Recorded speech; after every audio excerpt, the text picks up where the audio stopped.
भेंडी तो आपण बहुत अलग अलग प्रकार तैयारी करके खाई। आज आम गोटे आउ नुआ प्रकार नहीं कि आसी भेंडी कुरकुरे ताकू तैयारी करने बहुत सहज, बहुत शीघ्र आपको तैयारी करें और बहुत क्रिस्पी और टेस्टी भी बनब। हेलो फ्रेंड्स, चलतु आपको आम तैयारी करवा किपरि भाव में देखी नेबा।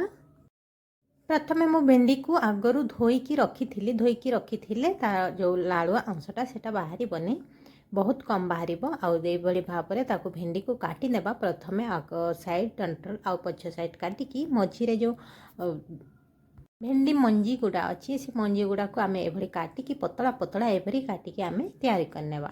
आउ गोटे प्रकार मुझे काटिकी देखी ये देखो ये ना काटिकी ताकू ये फाड़ करदे। तापर हाथ में भी आपको प्रेस करके भी बाहर करें।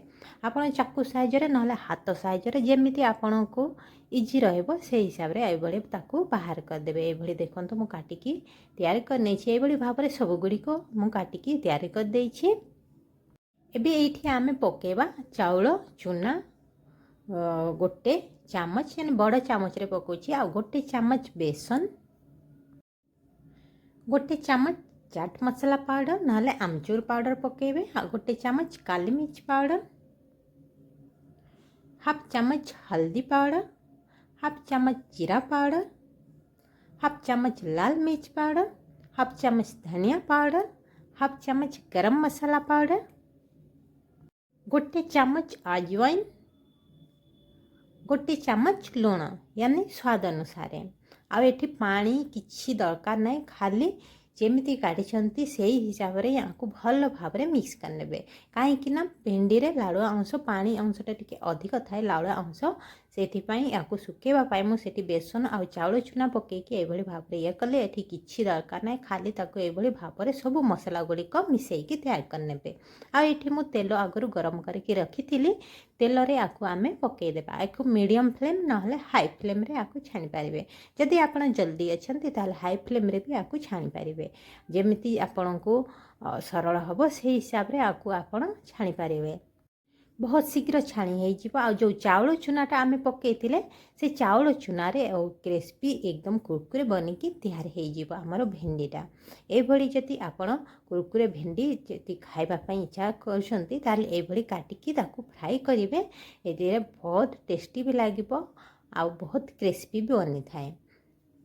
ये देखो मुझे या छाणी देछि। आप अधिक तेल रे भी छाणी पारे। मो कम क्वांटिटी मोर अच्छी से कम तेल रे मुझे छाणुछि। आप जब बेसी तैयारी करेंगे ताले अधिक तेल देकी भी आपको छाणी पारे। ये आउ सब जो गुड़ा अच्छी से गुड़ा को भी ये तेल पकईकि आपको आम छाणी नेबा। ना सरल या तैयारी करबा बहुत सरल आ बहुत शीघ्र तैयारी करि पारबे। ये आपण भी कुरकुरे भेंडी इति छाणतु आउ खातु। ए वर्षा पाग को बहुत टेस्टी लगे कुरकुरे भेंडी खाइबा पई आ बहुत शीघ्र भी तैयार हो जिवो। ये देखो मु सब गुड़िक मु तैयार कर यानी छाणी देछि। तापर गोटे काढ़ा गोटे प्लेट रे आमे आकु रखिनेबा। ता ऊपर आउ टिके टेस्ट करिया पई चाहुछंती ताले ऊपर टिके चाट मसाला पकई देबे।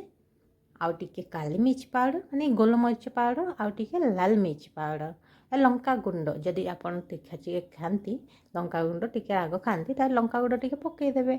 आ ये भाव में बनईकि खातु बहुत टेस्टी लगे। आशा करुच्ची वीडियोटी आपण मानकु हेल्पफुल होइथिबो। वीडियोटी को लाइक शेयर चैनल को सब्सक्राइब बेल आइकन बटन कर देवे। तेबे पुणी देखा हेबो आ गोटे नुआ वीडियो सहित। वीडियोटी देखिबा पाए बहुत बहुत धन्यवाद। Thank you so much. Take care. Bye bye friend.